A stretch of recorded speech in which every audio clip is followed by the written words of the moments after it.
Welcome back. Before we get started, well, you know the drill. Like, subscribe, comment, share, all of which can be done down below. If you do, you'll feel better about yourself, and I will be very grateful. Mahalo.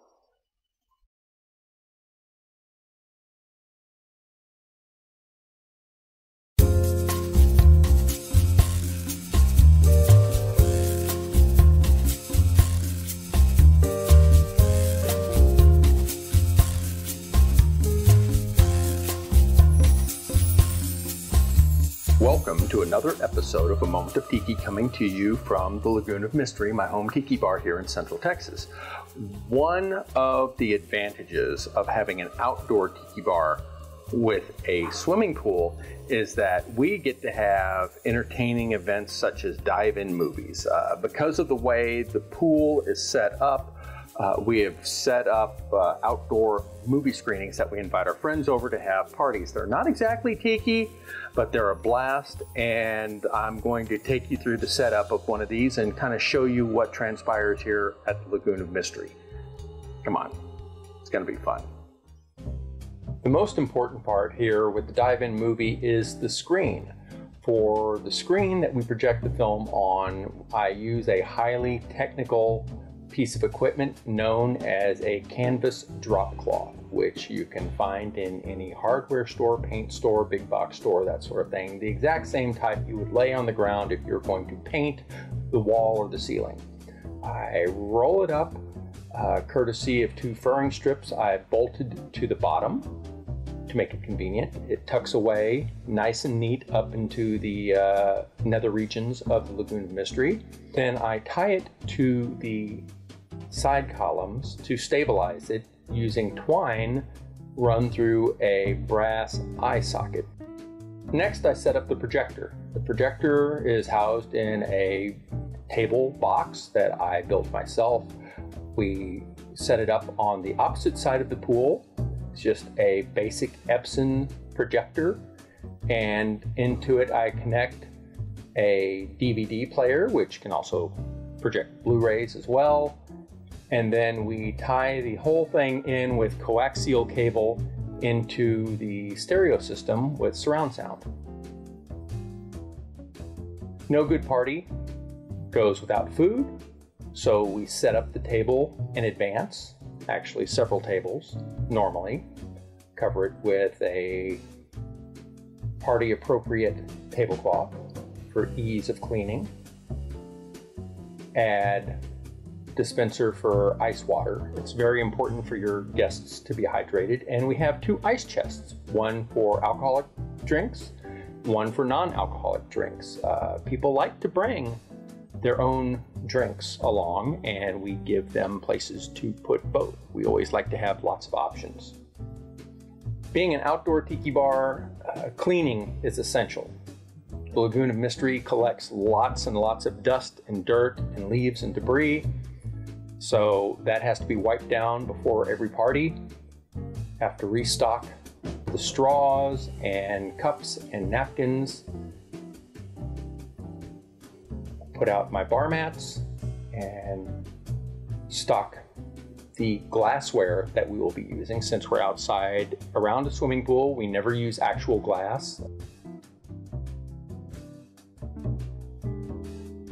Now, the dive-in movies themselves are great fun, but one thing that we like to do to enhance the experience is to have a featured cocktail for each dive-in movie that we host. Now, these cocktails are not necessarily tiki. In fact, we started this whole thing before we got into tiki.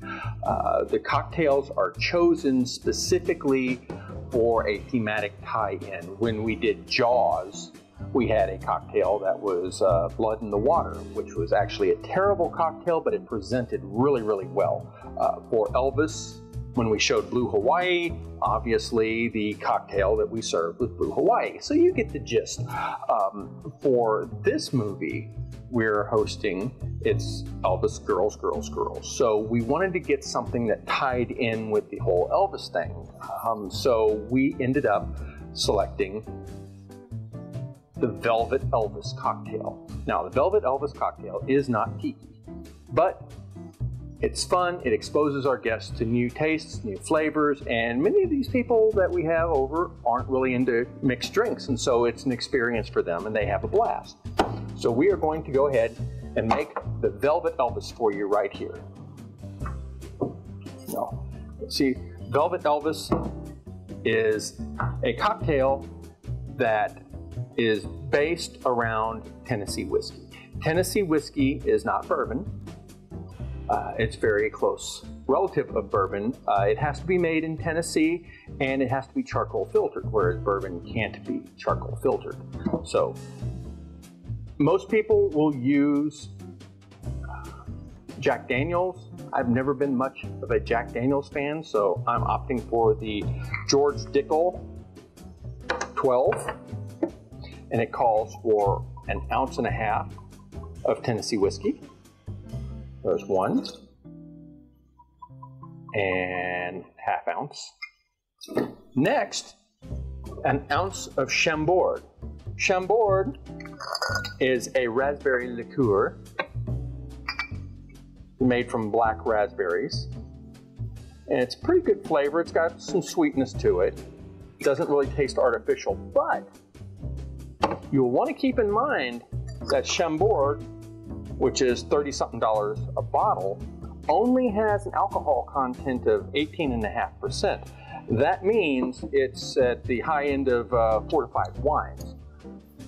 Think of it as if you would say a port or even better, a vermouth, which means once it's opened, it needs to be refrigerated. If you have a wine preserver gas, spray in there to prevent oxidation, that's good. Otherwise, if you take your Chambord and leave it on the shelf, leave it on your back bar, it's gonna go bad in a few weeks. It's not got that much staying power, so you definitely want to refrigerate after using. Next, we're gonna do 1/2 ounce of lime, which is, I guess, as close to Tiki as this cocktail gets.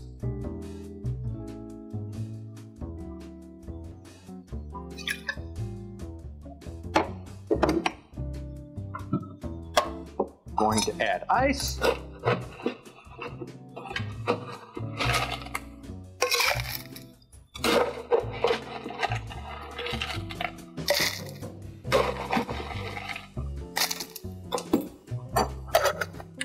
Shake.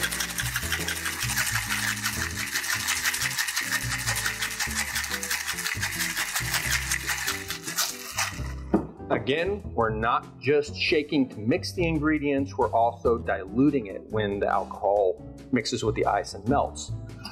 For these events, I like to use a Poco Grande glass. Since we're outside, this is acrylic. You don't want to mix swimming pools and glassware, because if they get dropped and break, you're going to have a world of hurt. And believe me, that's happened before. So, I'm going to strain into the Poco Grande glass, which presents well. Actually, I prefer dirty dump here, so that's what we're going to do.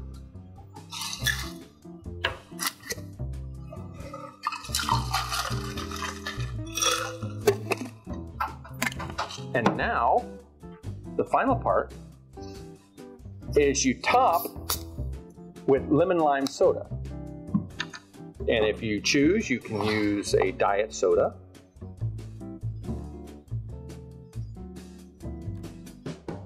With just a little bit of fizz.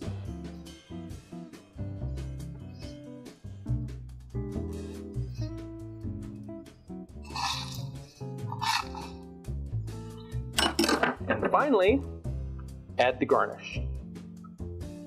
In this case, it is a lime wedge with a raspberry speared. Add a straw, and there you have it. The Velvet Elvis. This is good.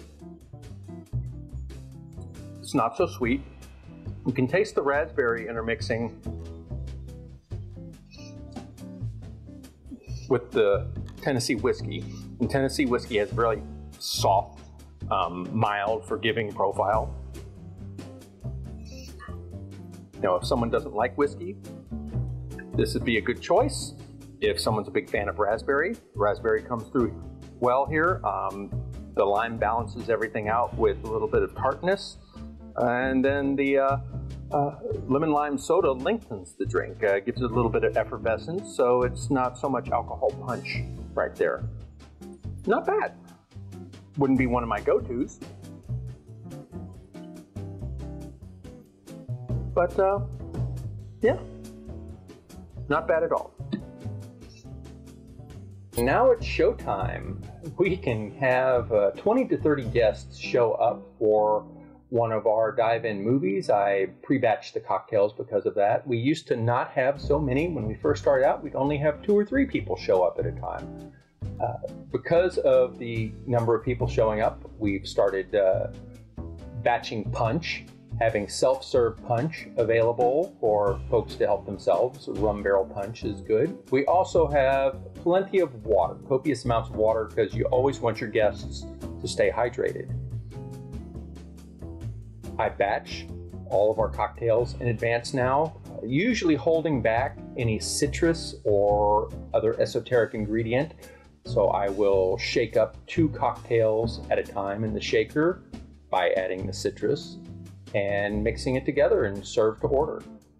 The food spread is fantastic. People love to bring food. We usually try to have some hot food available. That's always appreciated.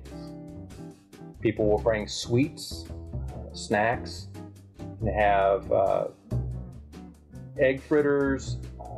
Macaroni is always popular, baked macaroni, taquitos, lots of finger foods, fried potatoes, things that are easy to keep warm in the food warmer. We've had folks bring in such things as candied bacon. Brownies are always popular. Cupcakes, macaroons. This right here, these are peanut butter pies that someone brought. Delicious stuff. The spinny things, those keep the flies away. That is essential in an area with lots of flies during the summer. We have plenty of space for folks to enjoy the film in or out of the water. As for the film selection, we found that classic and vintage movies work really, really well. Contemporary movies that have been seen a lot, not so much. Elvis movies work great. People enjoy the Frankie and Annette beach pictures. Old 1950s, 1960s horror movies are a fantastic draw, particularly when you have The Creature from the Black Lagoon. That just works really well. The important thing is that everyone has fun and are able to fully invest in the experience. Good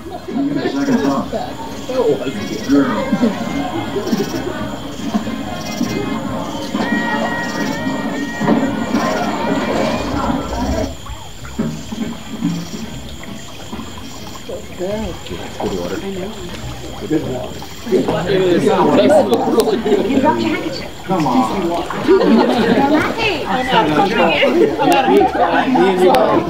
I've only started about control. One valve No, you come on. Yeah. He said he was a friend of my father's and he's And that, friends and neighbors, is a genuine dive-in movie experience, the likes of which happen here on a semi-irregular basis during the summer months in the Lagoon of Mystery, my home tiki bar in Central Texas. It's hard to believe that the dive-in movies actually predate my involvement in Tiki.